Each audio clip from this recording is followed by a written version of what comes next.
5,27,00,000 केवल कम है तेजस्वी जी की संपत्ति का ब्यौरा बहुत जल्दी आने वाला है। थोड़ा धैर्य रखिए, थोड़ा समय का इंतजार करिए। कहाँ कहाँ संपत्ति है, कितनी संपत्ति है। 28 वर्ष के जब वो थे उसी समय वो 28 से अधिक बड़े संपत्तियों के मालिक थे। और पता नहीं भारतीय जनता पार्टी के नेता आते हैं तो ये डरते क्यों हैं इतना। सरकार इनकी है, गठबंधन उनका है, बहुमत उनके पास है।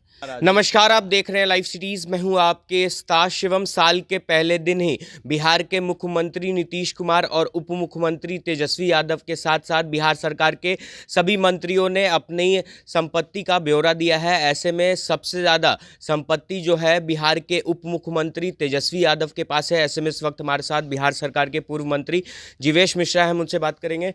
आज सभी मंत्रियों ने संपत्ति का ब्यौरा दिया है, जिसमें से तेजस्वी यादव का 5,27,00,000 का संपत्ति दिखाया गया है। 5,27,00,000 केवल कम है तेजस्वी जी की संपत्ति का ब्यौरा बहुत जल्दी आने वाला है। थोड़ा धैर्य रखिए, थोड़ा समय का इंतजार करिए। कहाँ कहाँ संपत्ति है, कितनी संपत्ति है। 28 वर्ष के जब वो थे उसी समय वो 28 से अधिक बड़े संपत्तियों के मालिक थे। तो क्यों दिखाए हैं, क्यों इतना कम दिखाएं, तो वो जानेंगे। लेकिन बहुत जल्दी उनके संपत्ति का ब्यौरा सार्वजनिक होने वाला है। थोड़ा धैर्य रखिए। तो आप लोग खुलासा करने जा रहे हैं क्या? हम क्या खुलासा करेंगे, जिन जिन कांड में वो फंसे हुए हैं वो सब कांड के तहत खुलासा होने वाला है। थोड़ा इंतजार तो करना चाहिए ना। कल बिहार के मुख्यमंत्री नीतीश कुमार हों या फिर उप मुख्यमंत्री तेजस्वी यादव खुले मन से लोगों को संबोधित कर रहे थे और कह रहे थे कि देश के आज़ादी में आरएसएस का क्या योगदान है। उनको मालूम ही नहीं है देश के आज़ादी में आरएसएस का क्या योगदान है। उनको इतिहास को ठीक से पढ़ना चाहिए। और कांग्रेस पार्टी के लोगों ने जिस इतिहास को लिखवाया था उससे अलग होकर के पढ़ना चाहिए। वो समाजवादी लोग रहे हैं। लेकिन आश्चर्य तो तब होता है जब परिवारवादी लोग अपने को समाजवादी कहने लगते हैं और वैसे परिवारवादी के साथ जो स्वयं को समाजवादी कहते हैं गले लगाकर सत्ता की भूख मिटाते हैं तो बड़ी परेशानी होती है, शर्म भी आती है। और समाजवाद के ऊपर कहीं न कहीं एक गाली, जिन समाजवादियों ने इस देश के लिए अपने को खपा दिया वैसे समाजवादियों के लिए एक गाली स्थापित करने का काम ये लोग सत्ता की भूख में करते हैं। उनको ठीक से इतिहास पढ़ने की आवश्यकता है कि राष्ट्रीय स्वयंसेवक संघ के लोगों ने चरित्र निर्माण के साथ राष्ट्र निर्माण का काम किया है। सदैव राष्ट्र प्रथम की उद्घोष के साथ अपने आप को खपाया है। राष्ट्रीय स्वयंसेवक संघ के लोग कृत करने के बाद अखबार में नहीं रहते हैं, चर्चा में नहीं रहते हैं, पर्चा में नहीं रहते हैं। और जो मुख्यमंत्री दूसरे पर प्रचार करने का आरोप लगाते हैं, बड़ी ईमानदारी से मैं कहना चाहता हूं कि आज के सभी अखबार पत्रों को देख लीजिए। अलग अलग विभागों से मुख्यमंत्री का प्रचार आपको अखबार में दिखेगा। 17 साल में चुनौती देकर कहता हूं, दावे के साथ कहता हूं कि एक विजनरी मुख्यमंत्री खराब से खराब राज्य का अगर मुखिया बनेगा तो 17 साल में वह राज्य को विकसित राज्य अगर नहीं बना पाया तो विकासशील राज्य की श्रेणी में लाकर ज़रूर खड़ा कर देगा। नीति आयोग का रिपोर्ट देख लीजिए कि 17 साल बिहार को चलाने वाले मुख्यमंत्री गरीबी रेखा से कुछ लोगों को ऊपर नहीं उठा सके, बेरोजगारी का कोई समस्या का समाधान नहीं कर पाए। राज्य के अंदर कोई 4 बड़ा काम मुख्यमंत्री का बता दीजिए। ये काम तो कुछ करते नहीं हैं। आप कोई सवाल पूछिएगा तो कहेंगे एक एक चीज़ को हम दिखवा रहे हैं, हम देख रहे हैं, हम देखने के लिए कह दिए हैं। राजीव गांधी जैसे कहते थे, ठीक वही डायलॉग इनका, हम देख रहे हैं, हम दिखवा रहे हैं, हम एक एक चीज़ पर नज़र बनाए हुए हैं। और क्या नज़र बनाए हुए हैं? पिछले 125 दिनों से अधिक से ये सरकार चल रही है और ऑफिशियल इनके थाने के रिपोर्ट के हिसाब से 1000 से अधिक हत्या इस बिहार के अंदर हो चुकी है। पटना के अंदर 90 मिनट में एक गाड़ी चोरी हो जा रहा है। और सरकार किस चीज़, कौन सरकार चल रहा है? सरकार को मुख्यमंत्री चला रहे हैं या सरकार को अपराधी चला रहा है? मुख्यमंत्री जी को इस पर विचार करना चाहिए।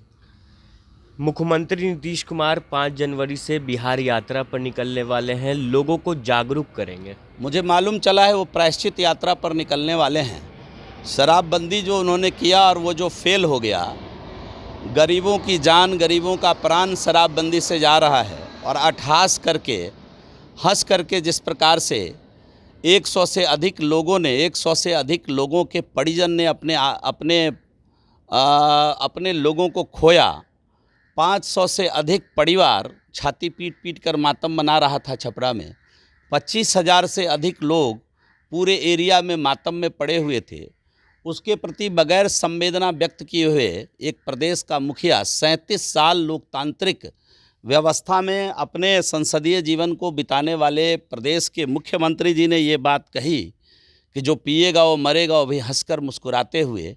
तो हम समझते हैं बाद में कोई उनको सुझाव दिया होगा कि आपसे गलती हो गई, पहले पीड़ित के आंसू पोंछना चाहिए था, उसके बाद कोई बयान देना चाहिए था।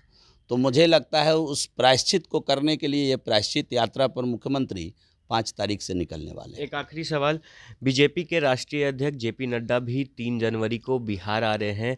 इसको लेकर भी महागठबंधन के नेता सवाल उठा रहे हैं और यह तक कह रहे हैं कि मुख्यमंत्री नीतीश कुमार ने अपनी यात्रा शुरू की, उससे पहले ये लोग दिखाने के लिए ऐसा काम कर रहे हैं। मुख्यमंत्री जी की यात्रा तो 5 से शुरू हुई है ना। हमारे देश के आदरणीय गृह मंत्री आदरणीय अमित शाह जी की यात्रा पहले शुरू हो चुकी है और पूर्णिया में उनका आगमन हो चुका है। उसी कड़ी में आदरणीय जेपी नड्डा जी का भी बिहार आगमन हो रहा है। वैशाली की पावन धरती पर, बिहार देश के दुनिया के प्रथम गणतंत्र की पावन धरती पर जेपी नड्डा जी आने वाले हैं। और पता नहीं भारतीय जनता पार्टी के नेता आते हैं तो ये डरते क्यों हैं इतना। सरकार इनकी है, गठबंधन उनका है, बहुमत उनके पास है, लेकिन हमारे नेता आते हैं तो उनको बेचैनी क्यों होती है? चूँकि उन्होंने देखा है कि सरकार टूटने के बाद नीतीश कुमार जी के जितने वोटर्स थे वो सब भारतीय जनता पार्टी को गले लगा लिया। और आपने देखा होगा कि 30-32% वोट लाने वाली बिहार के अंदर भारतीय जनता पार्टी गठबंधन टूटने के बाद तीनों चुनाव में 42% से अधिक वोट लाया है। जब हम नीतीश कुमार जी के साथ मुकामा चुनाव लड़े थे तो 42,000 वोट लाए थे और जब उनसे अलग हुए तो हमको 62,000 वोट आया। 20,000 ऐसे हमारे लोग जो हमसे रूठे हुए थे, नीतीश कुमार जी के कारण गठबंधन करने से जो लोग रूठे हुए थे वो आह्लादित होकर हमारे पक्ष में मतदान किया और उसका परिणाम रहा कि 42,000 वोट 62,000 में तब्दील हो गया। और आपने देखा होगा कि गोपालगंज और कुढ़नी भारतीय जनता पार्टी के पक्ष में वहाँ की महान जनता ने डालने का काम किया। तो गठबंधन टूटने के बाद अगर हम 3 सीट पर चुनाव लड़े और 2 जीत गए तो आप अंदाज़ा लगाइए कि अगली बार जब 25 में चुनाव होगा तो 243 में भारतीय जनता पार्टी की कितनी सीट होगी। डंके की चोट पर भारतीय जनता पार्टी इस बिहार में अपनी सरकार बनाएगी, लिख कर रख लीजिए आप। चलिए, बिहार सरकार के पूर्व मंत्री जीवेश मिश्रा ने बड़ा दावा भी किया है और ये उन्होंने यहाँ तक कह दिया कि भारतीय जनता पार्टी के नेता बिहार आते हैं तो मुख्यमंत्री नीतीश कुमार उनसे डरते क्यों हैं। बहरहाल, बने रहे हमारे साथ। अगर आपने हमारे चैनल को सब्सक्राइब नहीं किया है तो जल्द से जल्द सब्सक्राइब कर ले। धन्यवाद।